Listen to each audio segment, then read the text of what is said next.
மாப்ள இன்னைக்கு என்னதான் டாபிக்? அதான்டா அந்த ரோஸ்ட் பிரதர்ஸிய ரோஸ்ட் பண்றது தான்டா நம்ம வேலை. Okay okay okay okay. சோறுதான் திங்கிறியா இல்ல பியல் திங்கிற பேப்புண்டமாவனே? ஏங்க இந்த பொழப்புக்கு 4 பேர் பூல உண்மை பொழைக்கிற மாதிரி கிகோலோ பையா. ஏங்க டேய் அவனை பார்த்தாலும் அந்த வீடியோ பார்க்க தோணாதடா. எப்படி இவனுங்க வந்து வீடியோ போடுறானுங்க தெரிய மாட்டேது. ஒரு வாத்தியார் வாயில வந்து சரக்கு வச்சுன்னு போறது வந்து எந்த உலகத்துல நடக்குமா? விஜய் படத்துல நடிக்கும்யா. விஜய் சார் இப்ப சொல்லுங்க. சூத்த சாத்திட்டு அப்படி ஓரமா நில்லு போ. கட்சி தொடங்கிட்டல, நீ நடிகன் கிடையாது. இப்போ பேசுற உரிமை எல்லாருக்கும் இருக்கு. கட்சி தொடங்கிட்டல. Whoa, Mala, from the beginning I'm saying he's saying no like a mosquito shouting near my ear. First இவன் எப்படி ஆரம்பிச்சிருப்பானுங்க? ஹாய் ஃப்ரெண்ட்ஸ், இன்னைக்கு நாம ஒரு பாட்டு பாட போறோம். ஆமாங்க.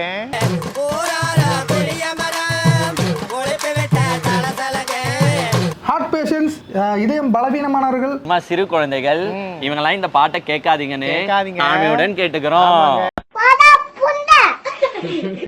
இல்ல இந்த பாட்டை கேட்காதீங்க. வாங்கண்ண வணக்கங்க. மை சாங் நீ கேளுங்கண்ண. பாத்தீங்களா எவ்வளவு சூப்பரா பாடுறாங்க நம்ம ஆளு. இவனுக்கு எதுக்கு இந்த பாட்டு சம்பந்தமே இல்லாம பாடுறானுங்கன்னு சொல்லி நான் ரொம்ப நேரம் யோசிச்சிருந்தா அப்புறம் தான் தெரிஞ்சு மாணவர்கள் விருது வாங்கினாங்கல்ல, அந்த ஃபங்க்ஷனுக்கு வந்திருந்த ஒரு அம்மா வந்து விஜய்னாலே அவங்களுக்கு சின்ன வயசுல வந்து பிடிக்கும். அவங்களுக்கு வந்து விஜய் வந்து போற்றி பாடணும்னு ஒரு ஆசை. அந்த மாதிரி வந்து அவங்களுக்கு பிடிச்ச ஒரு லைனை வந்து அவங்களுக்கு ஏற்ற மாதிரி எழுதி கட்சியில நான் சேர போறேன் அப்படின்னு சொல்லி வாங்கண்ணா வணக்கங்கண்ணா பாட்டை போட்டாங்க. வாங்கண்ணா வணக்கங்கண்ணா, மை சாங்கன்னு கேளுங்கண்ணா, கட்சியில சேரணுன்னு வீட்டுல சொன்னேங்கண்ணா, விடலைங்கண்ணா, விஜயண்ணா கட்சின்னு சொன்னேங்கண்ணா, ஓகேன்னு சொன்னாங்கண்ணா.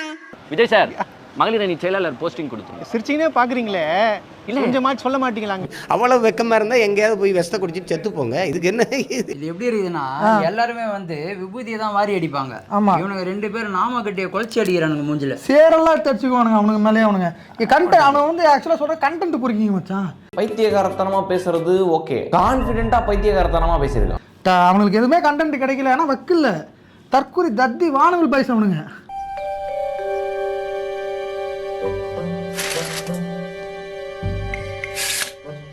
Close your eyes. Breathe in and out. மச்சான் அவனுக்கு வந்து பயங்கரமான வானவில், அது உனக்கு தெரியாது. அப்புறம் இன்னும் மெயினான விஷயம் பார்த்தீங்கன்னா, அந்த அம்மா வந்து இந்த மாதிரி கட்சியில் சேர போகிறேன், மற்ற கட்சியில் வந்து போய் சேர்றீங்க அப்படின்னு சொன்னால் என் வீட்டில் விடல. ஆனால் வந்து திரு விஜய் அவர்கள் தமிழ்நாடு வெற்றி கழகத்தை வந்து திறந்துருக்காங்க, நான் போய் அதில் சேர போகிறேன், எலெக்ஷனில் நிற்க போகிறேன் அப்படின்ற மாதிரிலாம் ஒரு எப்படி சொல்கிறது ஃபோர்ஸ்ஃபுல்லாக அந்த அம்மா பேசியிருக்காங்க வீட்டில். சரி போமா அப்படின்னு வந்து பர்மிஷன் கொடுத்துட்டாங்க. அந்த சந்தோஷத்தை விஜய் எப்படியா சிரிக்க வைக்கலாம்னு சொல்லி ஒரு பாட்டாக பாடி இருக்கிறாங்க. சரி, இதை எடுத்து இந்த தற்கொலைங்க ட்ரால் பண்ணியிருக்கு. இவனுங்களுக்கு வேலையே இதானே. விஜய் சார் தான் வந்து பள்ளிக்கூடத்துக்கு படிக்கிற மாணவர்களுக்கு ஹெல்ப் பண்றாராம், வேற யாருமே ஹெல்ப் பண்ணலையாம்பா. நான் எத்தனை படிக்க முடியாத ஏழை ஸ்டூடெண்ட்ஸை எடுத்து தத்தெடுத்து நீங்க படிக்க வைக்கிறீங்க சார்? சொல்லு பார்க்கலாம். இதெல்லாம் என்கிட்ட பண்ணக்கூடாது, வேற யாருக்கிட்டயாவது தான். மாப்ள இந்த குட்டி குஞ்சான்ஸ்ல ஒரு சின்ன குழந்தைக்கு விஷம் ஏத்தி ஒரு வீடியோ எடுத்துருக்கானுங்க பாத்தியா? சரி பாத்தியா இல்லையா? அதுதான்டா குழந்தைகளுக்காக தானே அந்த வீடியோ ஓடிச்சு முதல்ல. அவன் அந்த குழந்தை ஏடியா ஃபர்ஸ்ட் அந்த வீடியோ பாரு. ஏன் அவ்வளோ அழகாவா இருக்கு அந்த குழந்தை? பாரு குழந்தை என்ன மாதிரி பேசுது பாரு நறுக்குன்னு. விஜய் சார் 10th 12th டாப்பர்ஸ்க்கு எல்லாமே கூப்பிட்டு அவார்ட் தரீங்க, ஆனா அந்த டாப்பர்ஸ்க்கு மிக தம்பி விஜய் சார் தான்ப்பா, அவர் ஒன்றும் யோகி பாபு சார் கிடையாது. ப்ளே பண்ணுமாப்ல. மிகப்பெரிய பிரச்சனையே அந்த நீட்டு தானே. அந்த நீட்டால எவ்வளோ பெரிய பிரச்சனை வருது. சைடில் ஏதோ நீட்டுங்கிறது வந்து எல்ஐசி பில்டிங் மாதிரி பெரிய பில்டிங் நினைக்கிறேன்டா. எவ்வளோ பிரச்சனை வருது. என்ன ரியாக்ஷன் பாரு, பண்டைய கால சிவகுமார் மாதிரி இருக்காண்டா. ஆனா அந்த நீட்டை பத்தி ஒரு வார்த்தை கூட பேசலையே விஜய் சார். நீங்களாம் ஒரு தலைவரா? உங்க பின்னாடிலாம் நாங்கள் வருவோமா? போங்க போய் நடிக்கிற வேலை போய் பாருங்க. நீ முதல்ல படிக்கிற வேலையை போய் பாடுறா. யாரா இவங்க? இந்த பையனோட டேடி. முதல்ல அந்த ஆளை பிடிச்சி கொண்டு வாங்கடா. இப்போதான் நான் உங்கள்கிட்ட ஒரு நிமிஷம் இருங்க. நேற்று சொன்னீங்க இங்கே நல்ல தலைவர்கள் இல்லைன்னு. இங்கே நிறைய நல்ல தலைவரும் இருக்காங்க, அதனாலதான் எப்படின்னு பார்த்தீங்களா? இந்த பையனை வந்து டியூன் பண்ணி வச்சிருக்காங்கடா. தவழ்றவன், சட்டையை கிழிக்கிறவன், அது யோகா பண்ணுறவன், தியானம் பண்ணுறவன், இவங்கெல்லாம் தான் நல்ல தலைவர்கள். இவங்க கிட்ட தான் வந்து தமிழ்நாடு நான் ஒப்படைக்க போகிறேன் அப்படின்னு சின்ன வயசுலேருந்தே அவன் வீட்டில் தீனி மாதிரி ஊசி போட்டுட்டாங்க. விஷம் ஏற்றிட்டாங்க மாப்பிள்ள, ஃபுல் விஷம். டாக்டர்ஸ் இன்ஜினியர்ஸும் இருக்காங்க, உங்களை மாதிரி ஆக்டர்ஸும் இருக்காங்க. போங்க போங்க போய் கோட்டை கண்டினியூ பண்ணுங்க போங்க. அவர் கோட்டை கண்டினியூ பண்ணுறாரோ இல்லை கட்டின போட்டை கண்டினியூ பண்ணுறாரோ, தம்பி படிக்கிற வேலையை பாருப்பா. பரமா இதுதான் நான் அப்பயே படின்னு தற்கொலைக்கு பேசுங்களா கேட்டுனீங்கன்னா நான் வேலை பண்ணிட்டு இருக்கிற பேர் வீடியோவில். ஒழுங்கா அரசியல் பண்ணுன்னு சொல்றோம்ல, ஊழல் இல்லாம அரசியல் பண்ணுன்னு சொல்றோம்ல, டீச்சர் ஒழுங்கா பாடம் எடுன்னு சொல்றோம்ல, சொல்றோமா இல்லையா? போலீஸ்கார் ஒழுங்கா வேலையை பாருங்கன்னு சொல்றோம்ல, அவங்க ப்ரொஃபஷனல்ல அவங்க ஒழுங்கா இருங்கன்னு சொல்றோம்ல. நீ நடிகன் தானே, உன் ப்ரொஃபஷனல்ல நீ ஒழுங்கா இருக்கியா? இந்த வீடியோ சொன்னது கேட்டியா? போலீஸ்கார் நீங்க போய் உங்க வேலையை பாருங்க, பூக்காரமா கரெக்டா நீங்க உங்க வேலையை பாருங்க. நீங்க பால் ஊத்துங்க, நீங்க வீடு பெருக்குங்க, நீங்க கோலம் போடுங்க. ஏன்டா நீங்க ஃபர்ஸ்ட் ஒழுங்கா பண்றீங்களாடா? முதல்ல நீங்க நல்ல கண்டென்ட் எடுக்கிறீங்களாடா? ஒரு மனுஷன் நல்லது பண்ணாலுமே கெட்டதா டிராவல் பண்ணி இப்படி கண்டென்ட் பொறுக்கியா இருக்கீங்களேடா? பொறுக்கீங்களா? பாவீங்களா? தப்பு மச்சான். அப்படியே என்ன திட்ட வச்சிடாதீங்கன்னு சொல்ல வந்தேன். அடுத்தது பசி எடுக்குதியா? அவன் வெயில்ல நின்னு இருக்கான், மயக்கம் வருதுன்னு சொல்றான். எங்களெல்லாம் வெளியில நிப்பாட்டிட்டாங்க, உள்ள விட மாட்டாங்க. காலவர் இந்த படத்துல வருமே 2 கிலோமீட்டர்ன்ற மாதிரி உள்ள விட மாட்டான்னு சொல்றான். அதெல்லாம் விடுங்க சார். மயக்கம் வருது, வெயில்ல நிக்கிறாங்க, எல்லாமே ஓகே. அவங்க அந்த மீட்டிங்ல ஃபுல்லா இருந்தாங்களா?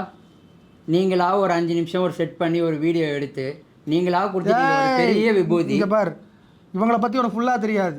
இவனுங்க பேசுறது மட்டும் தான் இவனுங்க வீடியோ, மற்றபடி எல்லாமே அங்கங்கே வந்து இவனுங்க தான்டா ஒரு மீட்டிங்கில் 10 ஆக்டர்ஸ் இறக்கிருக்கிறாங்களா? இவங்களே செட்டப் பண்ணி இவங்களே ஒரு இது பண்ணி கரெக்டான ஒரு மோசமான வீடியோ மட்டும் கரெக்டாக எடுத்துட்டு நல்ல வீடியோ டெலிட் பண்ணிட்டு அதை மட்டும் தான் பேசுகிறாங்களே இவங்க தற்கொலை பாய்ஸுங்க. இல்லை இவன் டேய் நீ அவ்வளோ பெரிய இவனுக்கு டீம்லாம் நினைக்காத.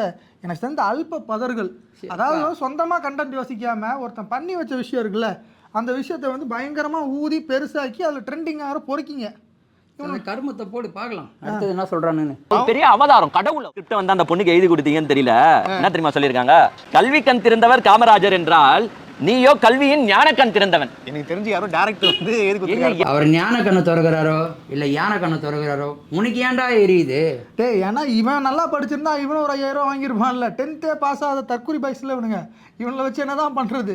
அந்த காண்டு இவனுக்கு. அடுத்தது போடு மாப்பிள்ள. என்னத்த ஞான கண்ணை நீங்க திறந்தீங்க கொஞ்சம் சொல்லுங்க. இது போன வருஷம் ஒரு 5000 ரூபாய், இந்த வருஷம் சொல்லுவேன் ஆனா சென்சர் பண்ண வேண்டியதா இருக்கும். 5000 ரூபாய், இந்த வருஷம் ஒரு 5000 ரூபாய் கிஃப்ட் கொடுக்கிறது ஒரு ஞான கண்ணா? நீ இருப்பதோ சார் பத்தி தெரியுமில்ல, நீ 10th +2 நீ வந்து பாஸ் பண்ணிட்டீங்கன்னா வீடு தேடி வந்து உனக்கு காலேஜில் சீட் வாங்கி கொடுத்துருவாரு, ஃபீஸ் அவரே கட்டிடுவாரு. அந்த மாதிரி ஒரு டைப் இவரு. இரிட்டேட்டிங்கா இருக்குது மச்சான். 2 பேரும் மூஞ்ச பார்த்தாலே அப்படியே போட்டு வாய்ஸை மட்டும் கேட்டுக்கிறேன் நான். நீலாங்கரை இனி அரசியலில் இருக்காது கரை. அப்படியே நீ குறை.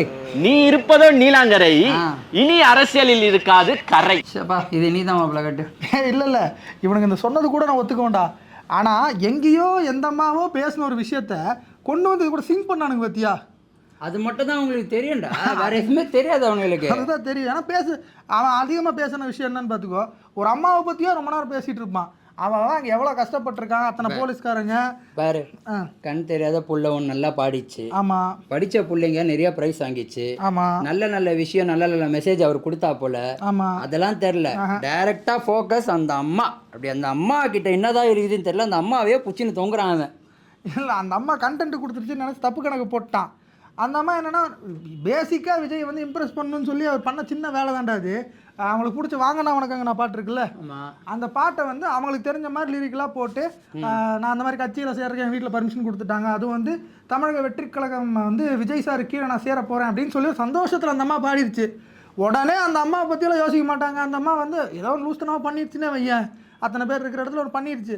ஆனால் அந்த அம்மாவை மறுபடியும் போட்டு காட்டி அது மாப்பிள்ள என்ன சொல்கிறேன்னா, அந்த ஜென்ரேஷன்லேருந்து இந்த ஜென்ரேஷன் வரைக்கும் எவனாச்சும் ஒருத்த வளர்ந்துட்டா போதும், ஏதாவது குத்திக்கினே இருப்பானுங்க பின்னாடி இருந்து. ஏன்னா அவங்களால டைரெக்டாக குத்த முடியாது. இந்த மாதிரி தற்கொலைஸ் எல்லாம் வளர்த்து விட்டு இவனுங்க ஒரு குட்டி குஞ்சான்ஸை வளர்த்து விட்டு விஷம் ஏற்றி விட்டு இப்படி தான் வீடியோ வந்து மாடுலேஷன் பண்ணி உசுப்பேத்துறது. ஒரு குழந்தைங்கள படிக்கிற குழந்தைங்கள வந்து இந்த மாதிரி பிரச்சாரம் பண்ண வைக்கிறீங்களே, கொஞ்சமாச்சு மனசாட்சி இருக்கா? ஏன்டா பைத்தியக்கார பாடகர்களா, உனக்கு புரியலையா? நீயே இந்த வீடியோவுக்கு முன்னாடி ஸ்கூலுக்கு போகிற ஒரு பையனை யூனிஃபார்ம் கழட்டி ஒரு வீடியோ எடுத்து வச்சிருக்க. அந்த பையன் ஸ்டெத்தஸ்கோப்புன்னே தெரியாமல் கழுத்தில் போட்டு பெல்ட் மாதிரி ஆட்டினுக்கிறான். நீ அந்த பையனோட படிப்பை கெடுக்கலாம் தேவையில்லாத ஒரு குப்பை வீடியோவுக்கு வேண்டி. ஆனால் வந்து ஒரு மனுஷன் இந்த மாதிரி விருது கொடுக்குறாங்க, அடுத்த வருஷம் இதை பார்க்கும்போது நாங்களும் விருது வாங்கணும் அப்படின்னு ஒரு கண்டென்ட்டுக்குள்ளே ஒரு குழந்தைய ஒரு மைண்ட் செட்டை கொண்டு வராங்க. இது கூட புரியலைன்னா நீ எல்லாம் எதுக்குடா சேனல் வச்சிருக்க, வீடியோ போடுற, கூட அந்த டம்மியை வேற கூட வச்சிருக்காங்க. அதான் நான் செம்மையாக ஹிட்டடியாக இருக்கு. ஸ்கிரிப்டை வந்து அந்த பொண்ணுக்கு எழுதி கொடுத்தீங்கன்னு தெரியல. என்ன தெரியுமா சொல்லியிருக்காங்க? கல்வி கண் திறந்தவர் காமராஜர் என்றால் நீயோ கல்வியின் ஞான கண் திறந்தவன். யாருப்பா இது? திருப்பி சொல்லிடுறேன். இவனுக்கு வேண்டிய நம்ம ஒரு 10 பேர் வச்சு கவிஞர்களை வச்சு இவனை வந்து வர்ணிச்சு அப்படியே எழுதி விட்டுருவோம் இவனுக்கு. ஆமாம், இந்த மூஞ்சி ஒரு கவிதை வேற நீங்க ஒண்டி நைட்டு நல்லா ஜாலியா தூங்கிட்டு காலையில ஃப்ரெஷ்ஷா ஃபங்க்ஷனுக்கு வந்தீங்க. குழந்தைங்க ஒண்டி நைட்டு ஃபுல்லா பஸ்ல டிராவலிங் பண்ணிட்டு காலையில அவங்க ரிஃப்ரெஷ் ஆனாங்களோ இங்க போனாங்களோ அங்க போனாங்களோலாம் உங்களுக்கு கவலை கிடையாது. வந்து 8:30 மணிக்கு உட்காந்துருணும். டேய் இவன் டைம் டிராவலர் பைத்தியம்டா அவன், புரியலையா? ஒரு ஊர்ல இருந்து ஒரு ஊருக்கு வரும்போது இங்க வாயேன், இவர் வந்து இந்த பக்கத்துல நிக்கிறான்ல, இவன் டிரைவர், அவன் கண்டக்டர். இருடா, நான் சொல்றதையே புரிஞ்சுக்க மாட்டேங்கிறியடா. ஒரு ஊர்ல இருந்து ஒரு ஊருக்கு வரும்போது அந்த டைம் ஆகதான் செய்யும். காலையில ஃபங்க்ஷன் முடிச்சு நைட்டுக்குள்ள அவங்க ஊருக்கு போய் சேரணும் தான் அவங்களோட எண்ணமே. இவன் என்ன சொல்றான், ஃப்ரெஷ் ஆகிறதுக்கு. ஆமா, ஃப்ரெஷ் ஆகிறதுக்கு உங்களுக்கு இடம், காலையில் பிரேக்ஃபாஸ்ட் வித் காம்ப்ளிமெண்ட்ரி ட்ரிங்க்ஸ் எல்லாம் கொடுத்து, நான் உங்களுக்கு 5000 ரூபா பணத்தையும் கொடுத்து மதிய சாப்பாட்டையும் கொடுத்து வண்டி போட்டு உங்களை அனுப்பி விட்டுருவாங்க. நீ என்ன சொல்ல வரான்னு உனக்கு புரியுதா? புரியுது. சொல்ல தெரியாம ஏதோ சொல்ல வரான், அது மட்டும் நல்லா புரியுது. நீங்கள் தூங்கி எழுந்திரிச்சிட்டு வந்துட்டீங்க, நீங்கள் ஜாலியாக தானே இருக்கீங்க அப்படின்னு கேட்டால், ஏன்னா வீட்டிலேருந்து வரவங்களுக்கும் ஊர்லேருந்து வரவங்களுக்கும் வித்தியாசம் தெரியாதா? அந்த மாதிரி தான். என்னடா இது என்ன மினி நீட் எக்ஸாம்? நானும் பார்த்துட்டே இருக்கேன். இவங்களை பார்த்து தானே தலைவலி வந்து காய்ச்சல் அடிக்கிற மாதிரி இருக்குது. போய் டோலோவை போட்டு நாளைக்கு இன்னொரு பாட்டில் உங்களுக்கு ஓலோவை போடலான்னு பார்த்தா, நீ எங்கிட்டயே பார்த்தியா மறுபடியும் அந்த வீடியோ போட்டு தலைவலி வைக்கிறியா? என்னால் இதுக்கு மேலே முடியாது தலைவரே, முடியல.